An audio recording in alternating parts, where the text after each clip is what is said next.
Saludos, mi nombre es la licenciada Amberly Vélez-Ver y les damos la bienvenida a nuestras citas regulares con el Poder Judicial. Y en el día de hoy nos acompaña la licenciada Zaira Girón Anadón, quien es ayudante especial de la jueza presidenta Maite Oronoz Rodríguez. Saludos, licenciada Girón, ¿cómo se encuentra? Muy bien, buenas tardes a usted y a todas las personas que están viendo el video, ¿verdad? Y muchísimas gracias por la invitación. Claro que sí. Pues hoy vamos a estar hablando sobre la Junta Constitucional de Revisión de Distritos Electorales Senatoriales y Representativos y la determinación final que se emitió recientemente y que regirá durante los próximos 10 años. Yo no creo que mucha gente esté tan familiarizada con la Junta Constitucional de Revisión de estos distritos, así que pues licenciada, cuéntenos de qué va, ¿verdad?, esta Junta y cuál es su propósito.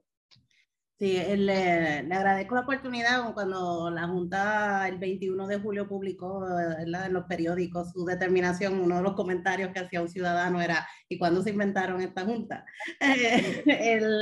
La Junta Constitucional surge de nuestra Constitución. El artículo 3 de la Constitución, para aquellos que son abogados y abogadas tan familiarizados, pues habla del poder legislativo. Y en sus primeras secciones nos dice qué es ese poder legislativo, ¿verdad? Y sabemos que se compone de 2 cámaras, nos dice el número de senadores y representantes, y nos dice que cada cámara va a tener 11 senadores y 11 representantes que son por acumulación. ¿Quiénes entonces componen los demás puestos electivos? Pues son nuestros representantes por distritos. Y ya en la Constitución misma se hace una división de cómo iban a quedar configurados esos primeros distritos. Pero dice, y para las revisiones posteriores, ¿qué se hace? Pues la sección 4 del artículo 3 de la Constitución habla de una Junta Constitucional que tiene a su cargo las revisiones de estos distritos representativos, tanto senatoriales, ¿verdad?, como los de representantes, y lo ata a los censos. Cada 10, ¿verdad? Tras cada censo decenal, procede la revisión. Y esa Junta Constitucional, ¿verdad?, la preside, según la Constitución, el juez presidente, en este caso la jueza presidenta, que es la primera ocasión que el cuerpo lo integra una mujer, y en este caso lo preside.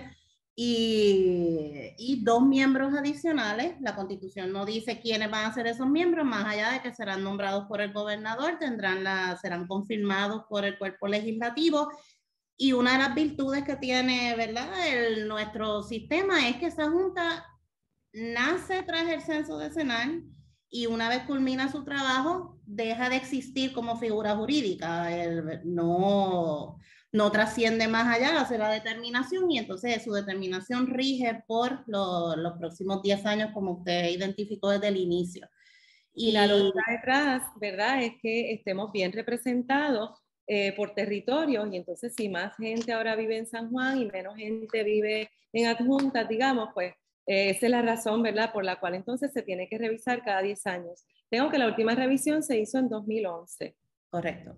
Bien, y sabemos también, y lo vemos todo el tiempo en la prensa, que muchas personas después de los huracanes se han desplazado y así por el estilo. A su vez también hemos tenido llegadas de personas extranjeras que también están viviendo aquí en Puerto Rico. Así que antes de entrar, ¿verdad?, de cómo finalmente pues quedaron, yo quería preguntarle cómo se compara esta Junta Constitucional con otras juntas constitucionales previas que se han tenido para este tipo de revisión. Y esta Junta pues fue constituida por la jueza presidenta y se nombra a 2 miembros adicionales, que en este caso, ¿verdad?, y esta Junta fueron miembros que es la primera vez que componen la Junta. El señor Edwin Mundo y el licenciado Ferdinand Mercado fueron las personas que fueron designadas por el gobernador y confirmadas por el Senado de Puerto Rico.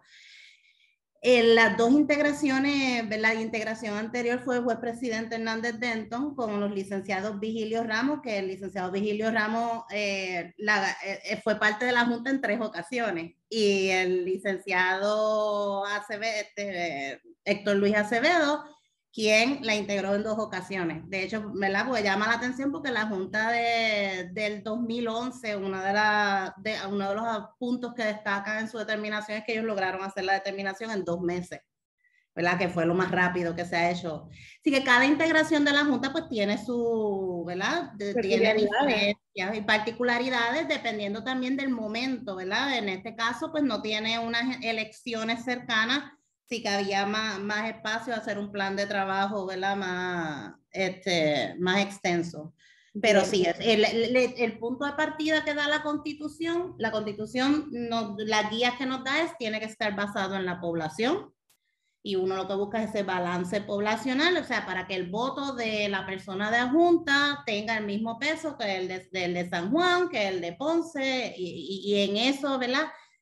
Luego de eso, pues nos da unos principios generales de compacidad, contiguidad y comunicación, que eso no es otra cosa que, ¿verdad? Esos distritos tienen que ser extensiones territoriales contiguos y que haya no deben ser demasiado extensos, porque lo que se procura es que esa persona que me representa a mí conoce, ¿verdad? Conoce las necesidades de mi comunidad, se puede mover, hay una comunicación efectiva para que pueda representar los intereses de ese distrito.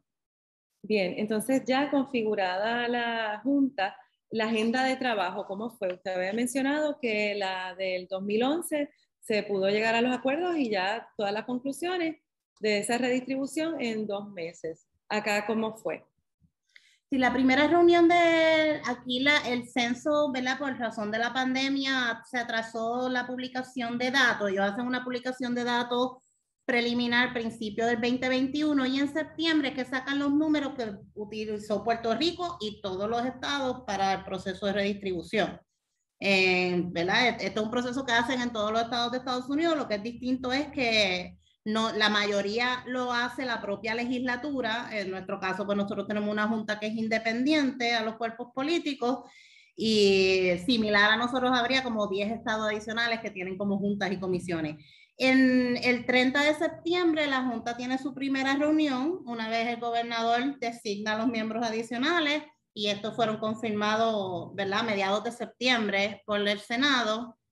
Y en esa primera reunión lo que se hace es que se recibe, hay una presentación de parte del negociador del censo sobre los números y ellos ahí aclaran dudas. Ya la segunda reunión de la Junta, yo creo que es importante porque creo que es una gran virtud de esta Junta y de sus predecesores, es que ellos se adoptan unos principios y unas normas de funcionamiento. Y entre las normas de funcionamiento, pues está el que va a haber una reunión mensual de los integrantes de la Junta y tiene que haber una reunión semanal de sus equipos técnicos, ¿verdad? Para ir trabajando las propuestas de redistribución. Pero el proceso es un proceso consensuado, ¿no? Es ir viendo los mapas, es trabajar propuestas y las partes van comparando cuál es tu propuesta con la mía y entran las negociaciones porque siempre el interés y de 7 juntas, esta junta logró que el acuerdo fuese unánime y eso es igual a 5 juntas. Solamente hubo una junta constitucional en los años 70 que hubo una disidencia. Hasta ahora las juntas han logrado, ¿verdad?, salir con decisiones que son unánimes de sus miembros. Bien, licenciada, pues entonces si nos puede decir cómo quedaron esos distritos senatoriales y representativos que vamos a estar utilizando para las próximas elecciones. Yo les voy a compartir aquí el mapa, ¿verdad?, de Puerto Rico más amplio. Pero en términos generales, hay un principio que es el que adoptan las juntas que es de Puerto Rico, que es el de cambios mínimos. O sea, hace un esfuerzo de hacer los cambios mínimos, pero, ¿verdad? Eso no quiere decir que el mapa siempre va a sufrir cambios. Va a sufrir cambios porque ha habido cambios poblacionales. En Puerto Rico se registró una pérdida poblacional de cerca de 500,000 de personas, ¿verdad? Una disminución de casi 12% de la población. Igualmente no están solo los números de la población que se fue, los números de cómo se movieron internamente en Puerto Rico y pues de lo que se puede, ¿verdad? De lo que se pudo constatar, pues tenemos que lo compone el distrito 3 de Arecibo y 4 de Mayagüez, tuvo un aumento poblacional, mientras que distritos como el de Ponce tuvieron pérdida de población. En términos de cómo quedó los distritos senatoriales. La Constitución habla que solo puede haber 8 distritos. El 6, 7 y 8, ¿verdad? Son distritos que no hubo cambio alguno de la distribución anterior. Estos son Guayama, Humacao y Carolina. En términos del 1, que es, ¿verdad?, conocido como el de San Juan, y 2 de Bayamón, se tuvo cambios mínimos porque lo que se hizo fue distribuir ciertos barrios de Guaynabo para lograr un balance poblacional similar. Es importante saber que cuando una vez tienes el número global de la población de Puerto Rico, lo primero que hace la Junta es dividir eso entre 8 y ahí tienes la población ideal, y por eso es que en la determinación final se habla de que la meta era que se acercaran cada distrito a 410,000, ¿verdad? Personas, y con ese número pues, Personas o votantes, personas. son personas. Es una buena distinción. Se usa el número poblacional, no el número de votantes. Claro. Si que se basa en eso. Obviamente votantes pues puede ser muy porque difícil. los senadores y representantes van a hacer leyes que afectan a todo el mundo. A todo el mundo. O no. Claro que sí. Correcto. De hecho, en Puerto Rico, que no ha tenido un historial de controversias legales, ¿verdad? En términos de la redistribución, una de las virtudes ha sido esa. Porque ¿qué sucede en Estados Unidos en estos casos más notorios de redistribución? Pues las personas que lo impugnan dicen, no, mira, tú miraste los números, porque el censo, además de decirnos los números globales, nos dicen cuánta población y dónde está se identifica de ciertas razas, ¿verdad? O cuánta población se identifica como mayores de 18. Y si tú quieres votantes, busca a los mayores de 18. Y cuando empiezas a ver que alguna configuración es extraña, como que, pero por eso cuando hablan de la compacidad tú, en parte es estético, porque tú empiezas a ver como que figuras extrañas y tú dices, pero ¿por qué estás haciendo esas divisiones? Y pues muchos de los ataques que han hecho en otras jurisdicciones es, pues quisiste diluir quizás una comunidad que tiene una mayoría ¿verdad?, de personas que se identifican de otras razas como la afroamericana, los quieres diluir en sectores que son mayormente blancos para que su voto quizás no tenga el mismo impacto. Y esa es la jurisprudencia que se ha desarrollado mucho en Estados Unidos. Aquí esta Junta acordó, históricamente la Junta ha acordado que las desviaciones, que es cuán lejos yo puedo estar de la población ideal, ha acordado que sea menor de 6%. Esta Junta acordó que fuese más bajo aún, 4%. Y de ahí entonces, sí es se más riguroso entonces llegar a ese 410,000 personas por distrito. Sí, es bien riguroso. En este caso, para ellos poner un % más bajo, tú quizás veías la situación en que cuando estaban en la práctica trabajando los distritos, eso pudiese implicar romper municipios.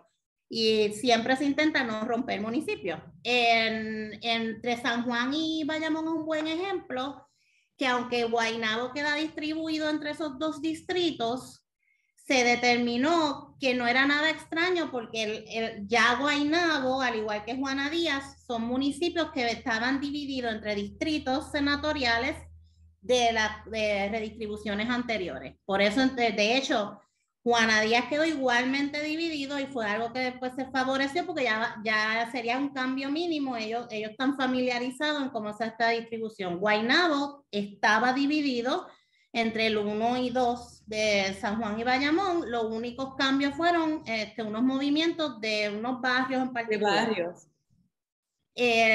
Obviamente el cambio más grande lo vamos a ver cuando comparamos el 3 de Arecibo, 4 de Mayagüez y 5 de Ponce, porque ahí se movieron municipios completos, ¿verdad? Ahí se movió, Ciales era del 3, se mueve al 5 para poblar el 5 y del 4 se mueve Las Marías. Y entonces esos 2 municipios son del 4 se va a Las Marías. Las Marías era de al 5. Exacto.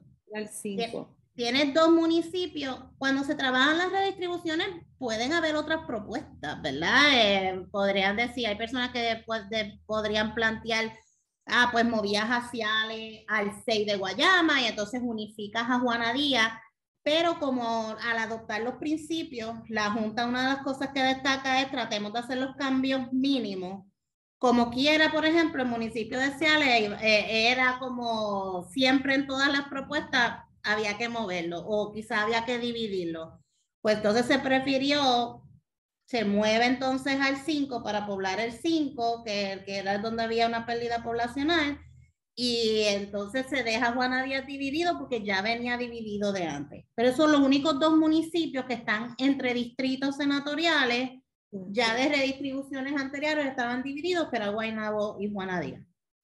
Obviamente en los representativos, ¿verdad? La Constitución nos dice, la Constitución no me da flexibilidad de yo quizás decir, bueno, pues voy a hacer 6 distritos representativos en Mayagüez, que tiene mucha población, y 4 en Ponce. No, la Constitución dice, cada distrito senatorial va a tener 5 representativos.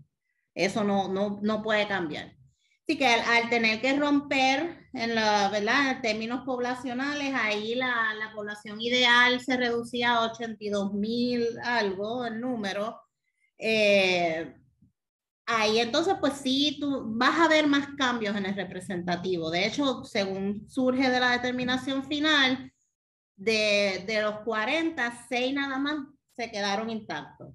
Los otros, los restantes, 34 distritos representativos tuvieron, ¿verdad?, algún tipo de cambio.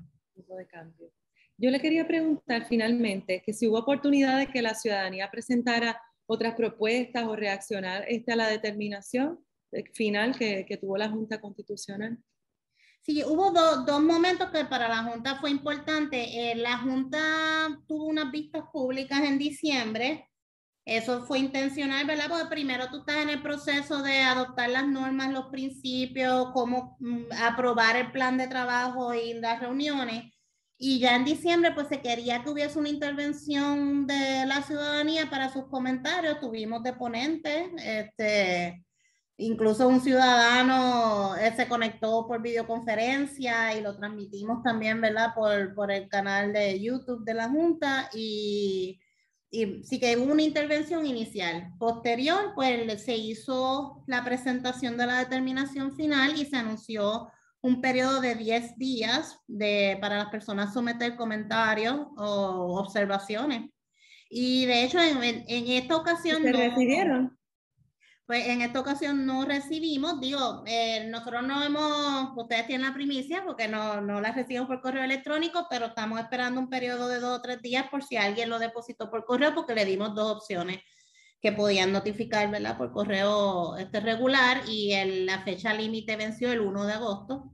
Y estamos esperando, ¿verdad? Unos días para asegurarnos que si alguien lo depositó el 1 no llegue y considerarlo, porque siempre pues es importante que las personas sientan que y de hecho, ¿verdad? Que tienen la oportunidad de comentar, y históricamente la Junta Constitucional del 2011 hubo comentarios de la Junta de Planificación y se consideraron y se enmendó la determinación final, y así consta. En nuestro caso, de no recibir nada, pues esperamos ya esta semana estar anunciando que pues la determinación final publicada en efecto es la determinación final. Final.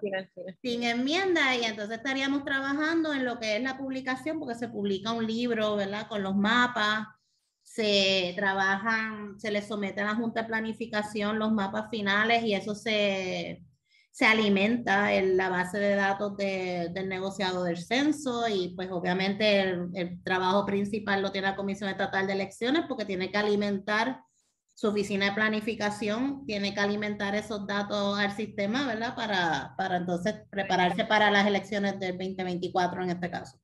Así es. Pues muchas gracias entonces, licenciada Girón, y gracias también a las personas que nos acompañaron aquí en Tribunales al Día de Microjuris, y gracias por su sintonía y hasta la próxima. Muchas gracias.